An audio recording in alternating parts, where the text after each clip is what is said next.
Okay, so ang una niyong gagawin ay punta kayo dun sa site, tapos i-download nyo. Click nyo yung save file, tapos okay.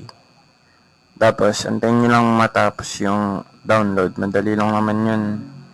Tapos, buksan nyo. Makakakita kayo ng 7 mga items dun. 3 folder, tsaka 4 na file. Tapos, hanapin nyo yung LOL directory kung saan nyo man install yun.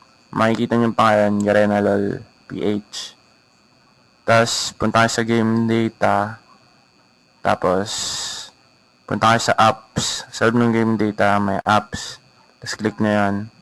Tapos, sa loob ng apps, may game. Tapos, click nyo ulit yun. Tapos, dun sa game, makakita kayo na sobrang daming mga file. Tapos, yan. So, una yung hahanapin ay yung character animations.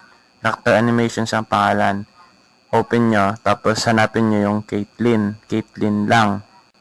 Okay, buksan nyo, tapos dun sa folder na dinownload nyo, hanapin nyo yung may nakasulat na animations, tapos lipat nyo lahat ng files nun dun sa Caitlyn na may animations, dun sa may Caitlyn folder. Tapos next naman ay yung character. Close mo na yon, tapos next open mo yung characters. Tapos hanapin mo ulit si Caitlyn. Tapos lipat mo yung Caitlyn.ddl. Basta yun. Yung Caitlyn.ddl. Tapos, hindi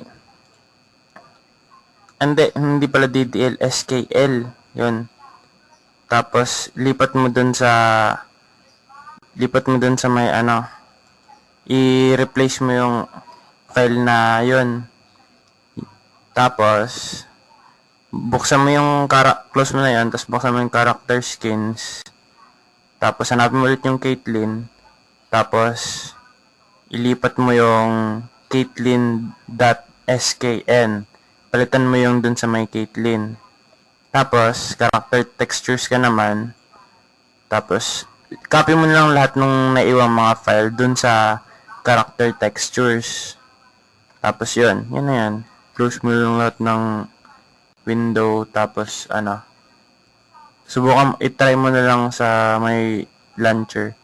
Tapos pag sa umpisa, i-back up nyo muna, baka kasi magka-error. Tapos kung magka-error man, download nyo na lang yung patch dun sa may lol.ph na website. Yun. Okay.